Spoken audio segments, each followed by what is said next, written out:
Assalamu alaikum class. How are you all? I hope that you all are fine. This is Adnan Ahmed, your SSC teachers. As class, you all know, जैसे कि बच्चों आप तमाम जानते हो that we were learning our unit number 6 which name is Natural Resources of South Asia. ठीक है, हम लोग अपना चैप्टर यूनिट नंबर 6 जो है पढ़ रहे थे जिसका नाम natural resources of south Asia.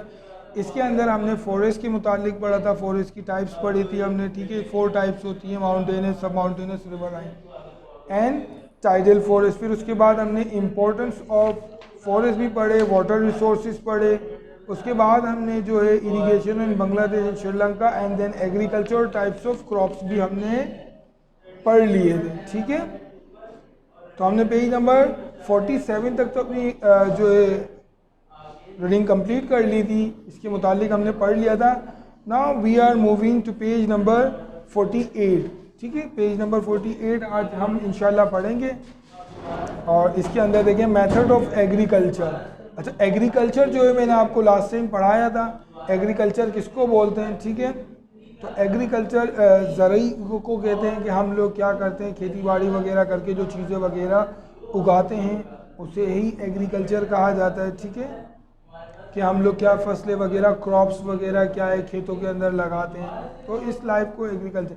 अब मेथड, एग्रीकल्चर के मेथड कितने होते हैं, कितने इसके क्या है तरीक़ेकार होते हैं एग्रीकल्चर के, वो आज हम पढ़ेंगे। कितने स्टेप्स होते हैं, कितने प्रोसेस होते हैं एग्रीकल्चर के, इंशाल्लाह वो हम आज जानेंगे। हमने इससे पहले तक पढ़ा था कि साउथ एशिया में कौन कौन सी क्रॉप्स लगाई जाती हैं। ठीक है, कौन कौन सी चीज़ें जो हैं हमने इसके अंदर पाई जाती हैं और इस ज़रख़ीज़ ज़मीन के ऊपर क्या उगाई जाती हैं। हमने पेज नंबर 46 पे आपको मैंने दिखाया भी था कि हमने ये तमाम चीज़ जो नक्शे के अंदर बताया था कि tea, wheat, cotton, rice, oil, jute, sugar cane और माइस, ये तमाम चीज़ें क्या है साउथ एशिया में क्या है, इन सब की क्या है क्रॉप्स वगैरह फसल लगाई जाती है।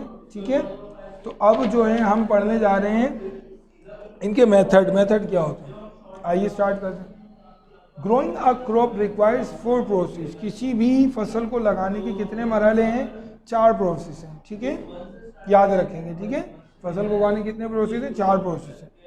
ठीक है, the number 1 preparing the land. सबसे पहला क्या है, हमने ज़मीन को तैयार करना होगा। जिस ज़मीन के ऊपर भी खेती बाड़ी हो रही होती है तो उस ज़मीन को तैयार किया जाता है। तैयार करने से क्या मतलब, अब ये है कि देखिए हम हर ज़मीन के ऊपर क्या है खेती बाड़ी नहीं कर सकते।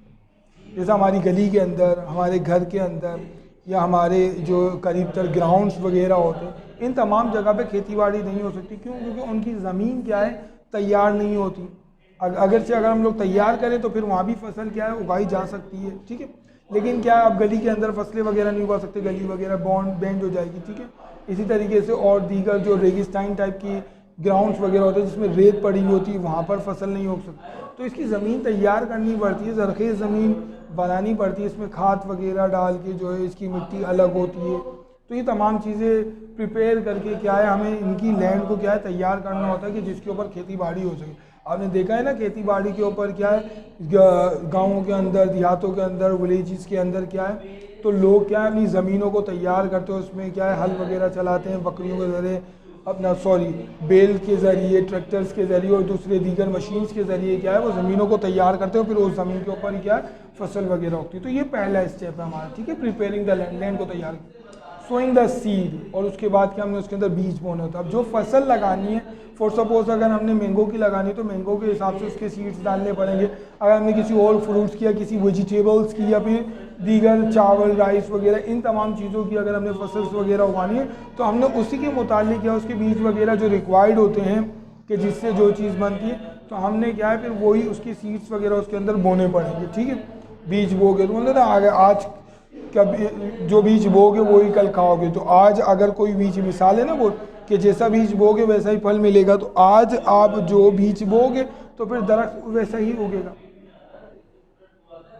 नंबर 3 देखें, लुकिंग आफ्टर द क्रॉप। अच्छा देखें, ज़मीन तैयार कर ली और फिर उसके बाद क्या है हमने उसके अंदर बीज वगैरह बो दिए, यहाँ काम ख़त्म नहीं हुआ हमारा। उसके बाद हमने अपनी क्रॉप्स की क्या है देखभाल करनी है। अब देखभाल से क्या मतलब है, उसको डेली बेसिस पे सनशाइन मिले, डेली बेसिस पे उसको प्रॉपर वाटर सप्लाई मिले। वो हम पीछे पढ़ के आ चुके हैं कि किसी भी फसल को क्या है कामयाब तक बनाने के लिए उसको क्या है उसको क्या दो चीज़ों की रिक्वायरमेंट होती है। उसको क्या है, एक तो सनशाइन की नीड होती है और उसको प्रॉपर क्या है फ्रेश वाटर की सप्लाई चाहिए होती है। अगर ये दो चीज़ें नहीं होंगी तो फसल क्या है फिर ख़राब हो जाती है। ठीक है, तो ये थर्ड स्टेप हो गया। एंड हार्वेस्टिंग और कटिंग, और थर्ड और फोर्थ क्या है इसका आखिरी, हार्वेस्ट। क्रॉप को क्या है फिर काट लेना। ठीक है, हार्वेस्ट कर लेना, काट कर लेना। ठीक है, तो जब फसल पूरी उग जाए तो फिर उसको टाइमली क्या है काट लिया जाएगा। उसको टाइमली नहीं काटा जाएगा तो वो ज़्यादा पक जाएगी और फिर क्या है वो फसल ख़राब हो जाएगी। तो इस तरीके से हमने क्या है फसल को टाइमली सिर्फ लगाना नहीं है, लगाने के बाद उसको